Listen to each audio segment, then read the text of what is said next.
সালামু আলাইকুম প্রিয় দর্শক, আপনাদেরকে আজকে আমি একটি সূর্যমুখীর ফুলের তৈলের আবাদের খেতে নিয়ে এসেছি। আপনাদেরকে আজকে আমি আমার এই কৃষক ভাইয়ের কিভাবে এই লবণাক্ত মাটিতে কিভাবে আশেপাশে চতুর্দিকেই লবণ পানি, এই পানির স্বল্পতার ভিতরে কিভাবে এই মাটিতেও লবণ, এর ভিতরে একটি উন্নত লবণ সহিষ্ণু জাত নিয়ে নূতন এবছর কাজ শুরু করছে। দেখেন, খুব আশানুরূপ ফল হয়েছে। এই কৃষক ভাইয়ের কথা আপনাদের সামনে এখন উপস্থাপন করছি। মাসুদ ভাই, জি বলেন। আপনার কাছে এখন আমি কিছু প্রশ্ন জিজ্ঞেস করবো, আপনি একটু দয়া করে উত্তর দিবেন। এই সূর্যমুখী ফুল কি মাসে আপনি লাগিয়েছেন? আমরা সূর্যমুখীর ফুলের বীজ বপন করছি ডিসেম্বর মাসের 20 থেকে 25 তারিখের মধ্যে। দেখা যায় আমাদের উচ্চ ফলনশীল ধান যেটা আগাম উঠে গেছে 11 অথবা 52, আমরা এই জমিটারে ফুল নিয়ন্ত্রণে নিয়ে আসছি। নিয়ন্ত্রণে আনার পরে আমরা চাষ দিছি। চাষ দেওয়ার পর উপজেলার মাধ্যমে আমরা বীজ পেয়েছি, তারপর আমরা এই বীজ বপন করছি। আচ্ছা, এই রোপণের কয় বিঘা জায়গা আপনি রোপণ করছেন? আমরা 3 জন চাষি মিলা 33 শতকের প্রায় 10 বিঘা জমিতে আমরা রোপণ করেছি। আশা করি সব ফুলই আমাদের খুব আশাপূর্ণ ফুল ফুটছে, কিন্তু লবণাক্তর কারণে আমাদের এই বৃষ্টিটাই খুব উপকারী হয়েছে, ফুল আমাদের পুষ্টি হয়েছে। এরপর আপনার মনে করেন যে এখানে লেবার খরচ এবং বীজের খরচ, সার খরচ সব মিলিয়ে কি পরিমাণ আপনার অর্থ ব্যয় হয়েছে? আমাদের উপজেলা কর্মকর্তা সাইফুল স্যার আমাদের বীজ সম্পূর্ণ ফ্রি বিতরণ করেছে। আমরা নিজেরা চাষাবাদ করেছি, আমরা নিজেরা কাজ করেছি। মাঝে মাঝে কৃষক শ্রমিক নিতে হয়েছে, সার ওষুধ মেডিসিন দিতে হয়েছে। এতে আমরা 66 শতাংশের বিঘায় আমাদের প্রায় 12 থেকে 15 হাজার টাকা খরচ হয়েছে।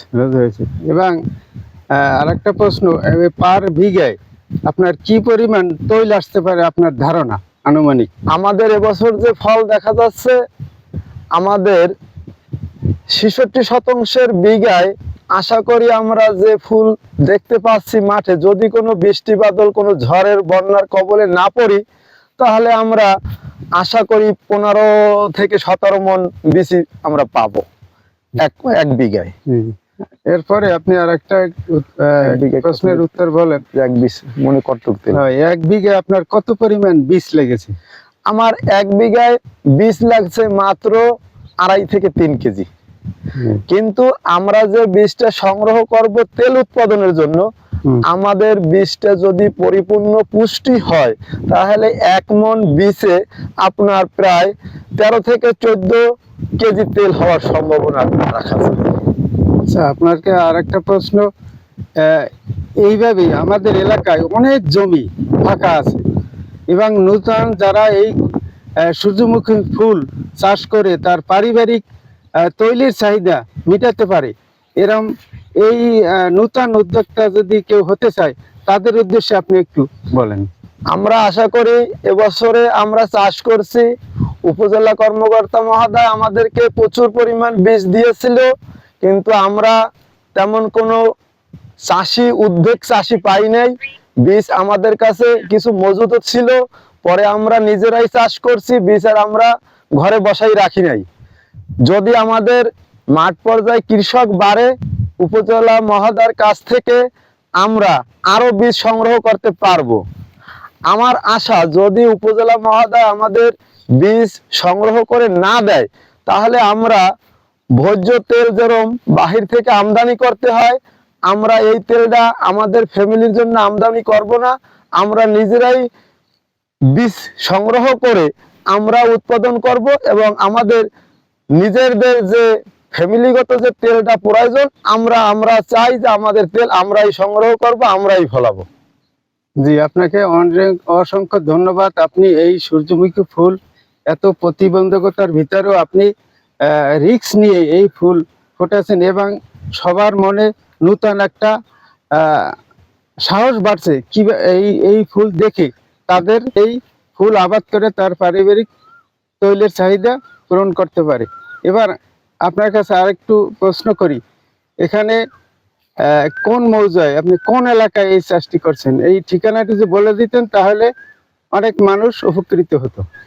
আমরা হয়েছিলাম বাগেরহাট জেলা মোরেলগঞ্জ শরণখোলা উপজেলার 2 নং পঞ্চগড় ইউনিয়নের 4 নং ওয়ার্ডের এক কৃষক শ্রমিক এবং কৃষক সমিতি আছে। আমাদের সমিতির নাম খারইখালী পার্টনার কৃষক সমিতি।